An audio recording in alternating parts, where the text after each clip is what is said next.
In the month of January, I saw immense growth, development, joy, confidence, learning, socialization, play, all of the things that are so magical about our schools. But on January 29th, my school closed for 10 days due to 2 cases. Then it was February break. We returned for a week until I was quarantined for another 10 days, even though I'm fully vaccinated and the CDC says that's not necessary. When my 10 days of quarantine were up, my entire school closed for 10 days because there was another case, making my class and I have to stay out of school for 20 days. Ridiculous. All the momentum that my students and I had in January was squashed. We need to end the 2-case rule. We must continue to be vigilant and ensure the health and safety of all of our students, families, teachers, and staff. But we need to seriously start weighing that with the costs. Our students are not okay.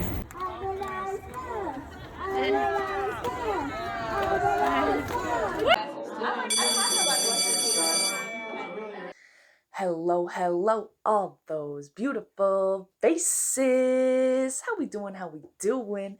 Stephanie checking in with some more of that class disruption. And in this video, we're going to be reflecting back to last weekend, March 13th and March 14th, to the protests that happened all across the nation to rally for open schools. Because 1 year after 2 weeks to slow the spread, 1 year after schools shut down, so many of those schools remained closed, or like here in New York City, open by name only, dealing with hybrid schedules, dealing with families not even having the option to opt into that hybrid schedule, so only some families can do it, to this 2-case rule shutting buildings down, to distancing issues. We have students in classrooms and teachers at home, so the students are learning virtually and being monitored by other staff or paras. And in New York City, that means hundreds of thousands of kids still do not have access to in-person learning. And that's the case for millions of kids around the country right now. Though we did get some good news yesterday, following the rallies and weeks of outcries from parents and experts all across the country, the CDC revised their distancing guidelines for schools from 6 feet to 3 feet. So hopefully this is going to get more schools open, more kids back in school full-time. In New York City, Mayor de Blasio said that they are looking to change the policy in New York City and perhaps considering other policies as well. So hopefully we're going to see more New York City kids getting back to school. I know I have lots of kids of my own who are desperate to get back into the building, but again, due to those spacing constraints that we are currently under, they are not able to access the building. And it's so frustrating as a teacher to have students who are so desperate to get their education, so desperate to get a piece of their life back, and there's nothing I can do for them except for continue this fight. And this latest change from the CDC is yet just another example how they're going to make us fight for every single inch of our schools back, for every ounce of our freedoms that we had. And that's why I'm not going to stop with this open schools crusade until every single kid is back in school full-time, 5 days a week with in-person teachers, and all this COVID safety theater is gone. And it was our advocacy online and in the streets that led to this change. And that's what we're going to have to continue doing if we want to see these changes. And that's why I was so honored to be able to speak at the New York City Open Schools Rally last Saturday on March 13th. Down in Lower Manhattan at the Tweed Courthouse, right alongside my Teachers for Open Schools co-founder, Eleni. But before I roll that footage to share with you our speeches, make sure you've hit that like button. If you're new here, I love your beautiful face. Hit that subscribe button and that bell and drop a comment down below. Let us know where you're checking in from and where you stand on this whole reopening debacle. And of course, share this video. I meet parents every day that are unaware of this movement and who want to get involved because they've been looking around for the past year trying to figure out what they can do.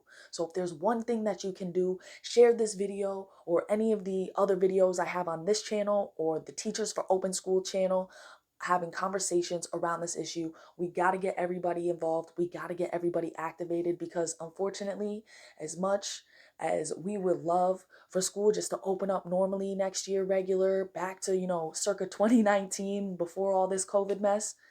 Unfortunately, that does not seem like it's going to be the case. So we got to get everybody involved. We got to get everybody activated. Share this video, share the Facebook groups, share other resources. We got to keep spreading the word, keep fighting this good fight. Because like I said before, they're going to make us fight for every single inch of our freedoms back. And without any further ado, let's roll that footage. Thank you for everybody who came out here today. Like she said, my name is Stephanie Edmonds. I'm a social studies teacher in the Roosevelt Building in the Bronx. I'm also a union member and a mother. Every day I see the struggles of students in virtual learning because my students have not been back in the building since November. And yeah, we're headed back, but what does that really mean, as you can see, right? Some students, they come in and out of live class because they have a bad connection. Others say they'll be right back because as the older sibling, they're in charge of their younger siblings. And of course, they have to make sure that they're attending class first. One student asked me how she could expect her to complete assignments when she won't even get up to get something to eat. Daily, students send me messages asking, "Miss, when do you think we'll go back?" They're thriving connection, attention, and the opportunity to build relationships. And yes, they want to learn. Over and over again, they express to me how they feel like school is so much harder, how they're learning so much less. And even though their teachers, yes, their teachers are trying extremely hard, online school, in their words, is trash. And I agree. We are failing our students in so many ways, and I will say this over and over and over and over again. It's not because our teachers are not doing their absolute best to create engaging virtual lessons. It's not because teachers are not using all their available tools to build relationships with their students. Teachers are doing their absolute best, but we are failing our students. We are failing our students because even as research continues to emerge, showing that school buildings are one of the safest places for our students to be, and we know that they're the best place for the vast majority of our students to learn, so many school buildings remain shut and inaccessible to the majority of students. From the 2-case rule, which shuts down buildings, to the use of 8 feet, and there's no opt-in period. This severely limits how many kids our schools are really open to. We must continue to be vigilant and ensure the health and safety of all of our students, families, teachers, and staff, but we need to seriously start weighing that with the costs. Our students are not okay. The American Academy of Pediatrics published an article this month reporting a significantly higher rate of suicide ideation as compared with the same months in 2019. For our students, schools are essential. Overnight, they lost everything they know: school, friends, sports, enrichment activities, and had it replaced with a screen. Additionally, many of them experienced the loss of family members and parents who were put out of work. Opening schools does not automatically solve all these problems, and yes, our schools have their own set of issues that predate the pandemic, but it gives our students and their families the much needed support that they need. Again, I start on March 22nd, but I ask, how will that even last? It causes so much disruption going from in school to out of school. I feel it myself as a grown adult, a mother to a child. I can only imagine how a 15, 16-year-old feels sitting in their room staring at a screen all day.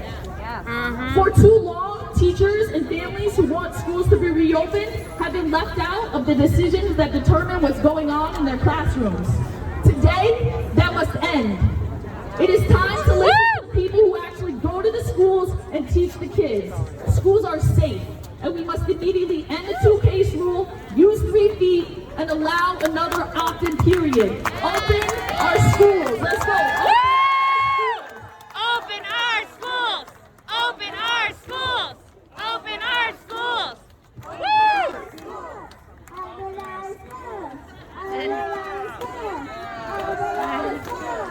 So that's what I had to say, and I I couldn't be more proud than to have been standing there with my son along my side to model for him that you have to fight for what you believe in, especially when it's unpopular. So now let's get into Eleni's speech. Eleni, again, she is co-founder of Teachers for Open Schools. She is a New York City teacher of an amazing group of third graders. And she kicked the whole event off talking that talk. So let's roll that. Hi everyone, thank you so much for being here today. I'm here to share my experience and perspective as a teacher, one that so many teachers have echoed to me both privately and publicly. I want to be clear, I support teachers and I care about their safety. I'm not here to bash teachers or their unions. I myself am a U of T member and I'm grateful for their role in keeping our schools so safe. I'm grateful that we did open our schools, unlike many cities across this country, which have remained closed for an entire year. And I'm grateful that I've been fully vaccinated thanks to my union, making my work even safer than it already was. These are all reasons to celebrate. I've been teaching in person since September, and my students and I are fortunate to have opened for full 5 days of in-person instruction in January. In the month of January, I saw immense growth, development, joy, confidence, learning, socialization, play, all of the things that are so magical about our schools. But on January 29th, my school closed for 10 days due to 2 cases. Then it was February break. We returned for a week until I was quarantined for another 10 days, even though I'm fully vaccinated and the CDC says that's not necessary. When my 10 days of quarantine were up, my entire school closed for 10 days because there was another case, making my class and I have to stay out of school for 20 days. Ridiculous. All the momentum that my students and I had in January was squashed. We need to end the 2-case rule. It is not recommended by any medical professionals or scientists, and the rule creates unnecessary disruption for teachers, students, and families, as we have to be ready to switch to remote learning at a moment's notice, when an email comes out of the blue the night before you're expecting to go to school. Studies have shown that schools are far safer than the communities at large, but yet we close our doors to students, forcing them and their families to find solutions, often in crowded apartments with multiple families or programs at large centers, usually environments that are not conducive to learning and are not particularly COVID safe. Although I speak for myself and my fellow teachers, I've always felt that it is my duty as a teacher to advocate for my students and their families. I speak with my students' families every day and hear their frustrations, their fears, their hopes and dreams. One parent who couldn't be here today asked if I could share a few words with you all. She wrote, "Good morning. Growing up, my parents made the necessary sacrifices to ensure that I would have a good education and solid foundation. This pandemic has forced us to think outside the box, to make decisions not only based on moral judgment, but how it will affect those around us. When my husband and I decided to send our son back to in-person learning, we knew the risk we were taking. Safety measures were put in place when the board decided to return to in-person learning. However, having the entire school shut down due to positive COVID test results has nothing to do with safety and should be reevaluated.